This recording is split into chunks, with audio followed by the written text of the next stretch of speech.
David pros के agent ने कहा कि अभिनेता डेविड प्रोज, जो मूल स्टार वार्स ट्रायोलॉजी में डार्थ वाडर की भूमिका निभाने के लिए जाने जाते हैं, का निधन 85 वर्ष की आयु में हुआ है। प्रूसे के एजेंट थॉमस बोइंगटन ने शनिवार को द गार्जियन से बात करते हुए अभिनेता की मौत की खबर की पुष्टि की। बोइंगटन ने एक बयान में कहा, यह हमारे लिए और दुनिया भर में लाखों प्रशंसकों के लिए बहुत अफसोस और दिल दुखाने वाला है, यह घोषणा करने के लिए कि हमारे ग्राहक डेव प्रोव से एमबी का निधन हो गया है। फेसबुक पर जेसन जॉयनर, एक इवेंट प्रोड्यूसर जिन्होंने प्रूव के साथ काम किया, ने अपना दुख व्यक्त किया और प्रोज को एक समर्पित अभिनेता के रूप में याद किया। डेव दशकों से प्रशंसकों से मिलने और बहुत सारे प्रशंसकों के पहले मेहमान के लिए समर्पित थे जो उन्हें मिले थे। कॉमिक कॉन्स के शुरुआती दिनों में डेव थे और कोलर्स की घटनाओं से भी डेव जीवन से बड़ा था और वह बहुत याद किया जाएगा। हमारा प्यार और विचार उसके परिवार के साथ हैं, जॉयनर ने कहा। मार्क हैमिल, जिन्होंने स्टार वार्स फिल्मों में प्रूव के ऑन स्क्रीन बेटे ल्यूक स्काईवॉकर की भूमिका निभाई, ने दिवंगत अभिनेता को ट्विटर पर श्रद्धांजलि दी। डेविड प्रूव के लिए सुनकर बहुत दुख हुआ। वह डार्थ वाडर की तुलना में एक दयालु और बहुत कुछ था। अभिनेता, पति, पिता, ब्रिटिश साम्राज्य के ऑर्डर के सदस्य, ब्रिटिश वेटलिफ्टिंग चैंपियन और safety icon, the green world code man. वह अपने प्रशंसकों से उतना ही प्यार करते थे जितना वे उनसे प्यार करते थे। आरआईपी हैमिल ने ट्वीट किया। प्रोज ने स्टार वार्स के निर्देशक जॉर्ज लुकास द्वारा वाडेर की भूमिकाओं के लिए ऑडिशन के लिए आमंत्रित किए जाने से पहले राक्षसों और खलनायक के रूप में भूमिकाओं की एक श्रृंखला में चित्रित किया था और चिवाबाका की भूमिका निभा रहे थे। अभिनेता ने वाडर के हिस्से के लिए प्रयास करना चुना, जो लोकप्रिय संस्कृति में सबसे प्रतिष्ठित खलनायक बन गए, और जब उनसे पूछा गया कि उनकी सफलता के पीछे का रहस्य क्या है, तो उन्होंने जवाब दिया, हर कोई खलनायक को याद करता है। पृथ्वी सीथ लॉर्ड के स्क्रीन समय के लिए वाडर के मुखौटे के पीछे का आदमी था और प्रतिष्ठित रूप से सेट पर अपनी लाइनें बोलने के लिए भी मिला था। हालांकि उसके पश्चिमी देश के लहजे को अमेरिकी अभिनेता जेम्स अर्ल जोन्स ने डब किया था। प्रोज ने दावा किया था कि उन्हें एक बार कहा गया था कि 1983 के रिटर्न ऑफ द जेडी के अंत में उन्हें देखा और सुना जाएगा। मूल स्टार वार्स की त्रयी में अंतिम फिल्म, जब वाडर का मुखौटा हटा दिया गया था, इसके बजाय ब्रिटिश मंच अभिनेता सेबेस्टियन शॉ का उपयोग लुकास द्वारा किया गया था। प्रूसे और लुकास बाद में बाहर हो गए, जिसके कारण प्रोविस को 2010 में आधिकारिक स्टार वार्स गतिविधियों से प्रतिबंधित कर दिया गया। IMDb के अनुसार प्रोज का जन्म ब्रिस्टल, यूके में 1935 में हुआ था। उनकी मां ने उनका पालन पोषण किया था और वह कथित तौर पर अपने पिता को कभी नहीं जानती थी।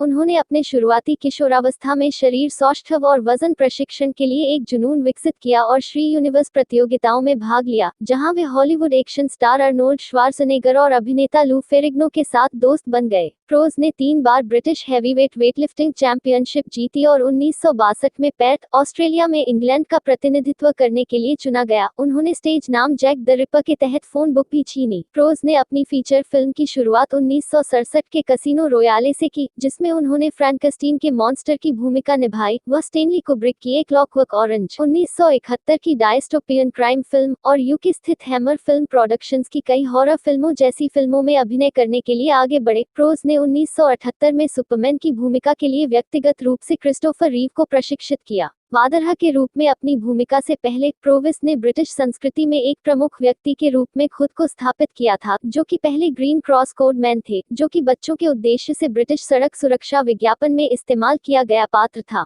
उन्हें 2000 में एक MBE, ब्रिटिश साम्राज्य के सबसे उत्कृष्ट आदेश के सदस्य, से सम्मानित किया गया था।